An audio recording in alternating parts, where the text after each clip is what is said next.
have more women leaders, would we have a more peaceful world?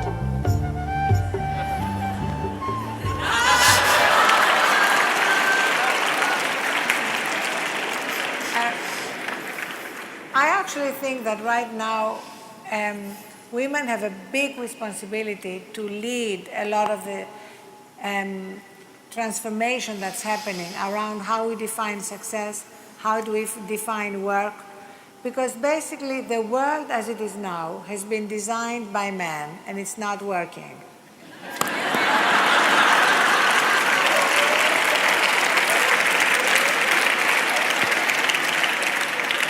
There are a few good men who are very necessary.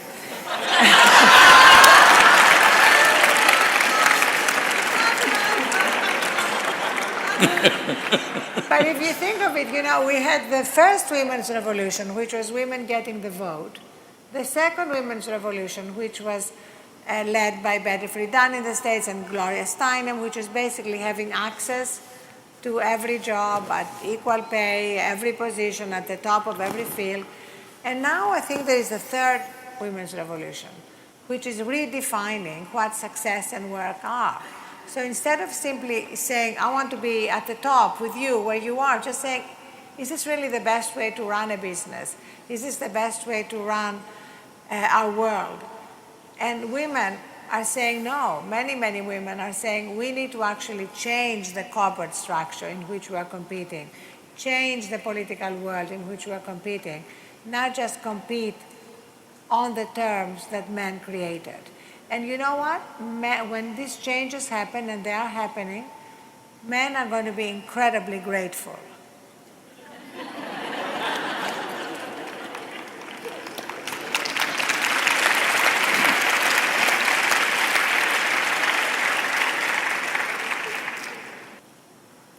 In the making of life, in the very nature in which we are, there is something called as masculine and feminine. Unfortunately, we have created a world where our idea of success and well-being is overwhelmingly masculine. You must understand, I'm not talking about male and female, I'm talking about masculine and feminine. A man is capable of being as feminine as he wishes to be in terms of his thought, in terms of his emotion, when he wishes to be. Similarly, a woman is as capable as a man to be as masculine as she wishes when the situation demands or when such actions are needed. Right now we have created education systems which are purely masculine, which is producing women also. Whether you like it or not, unfortunately, the idea of success has become masculine. Those who want to be successful, even if they're women, they're becoming like this, which is a serious damage to humanity. If you take away the feminine from the world, everything that's gentle, everything that's beautiful, everything that's aesthetic, everything that is the subtler aspect of life will disappear, and only providing and survival aspect of life will exist. Right now, there is a serious concern about this. See, 25 years ago, in a normal conversation, nobody would think it's worthwhile discussing economy, isn't it? We talked about the weather, we talked about juicy things in the town. We never talked about the economy. Today in every conversation, everybody is talking about the economy. Economy means livelihood, economy means providing. This is purely masculine in nature. I'm not saying women cannot provide, I'm not meaning men and women, I'm talking about masculine and feminine. If you make the society so overwhelmingly masculine, you will obliterate the feminine. In this, everything that's gentle and beautiful will vanish, even in a woman, because when you set the standards that this is the only way you can succeed, even she will adapt to the situation, which I feel they are adapting, and many women are expressing their masculinity much more stronger and cruder than a man. It is happening. This is distressing because, if I'm allowed to share something from my life, those days when we were growing up, my father is a physician, he is the provider. My mother never earned a rupee in her life, but it was never such a thing that if she does not earn, she's something less. No, she was the most valued person.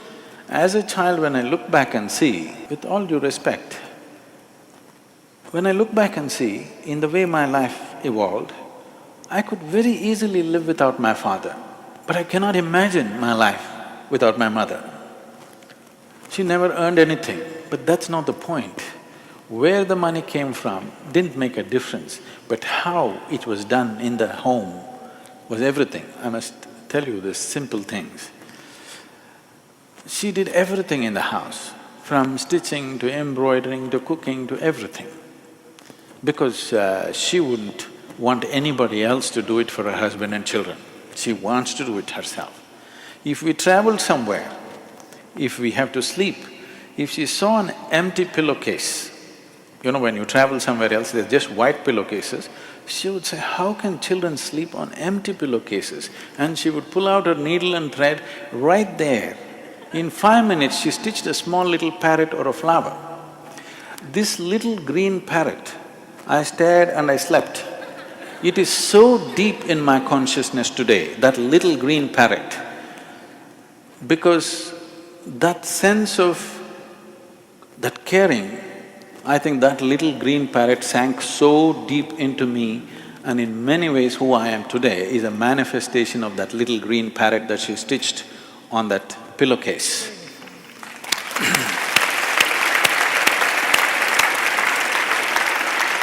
So, this is feminine.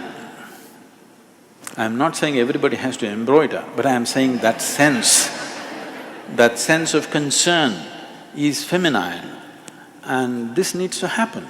In the system of yoga, when the Hatha yoga is a common word being used everywhere without knowing the meaning generally. Hatha means… Ha means sun, Ta means moon. That means balancing the masculine and the feminine within yourself. Only when these two things are properly balanced within you, you are a full-fledged human being, otherwise you're a lopsided human being. The Adi Yogi, who is the originator of yoga, I know in California you think it's Madonna who did it. Adi Yogi is symbolized as the ultimate symbol of man. And how he is symbolized is, all the images are, one half of him is woman, another half is man. He is the ultimate man, but one half is woman, another half is man, because a true human being is an equal balance between masculine and feminine. And in workplaces, I don't see why gender should even be an issue. Why should you always look at somebody as a man or a woman? You can just look at them as a human being or as a piece of life.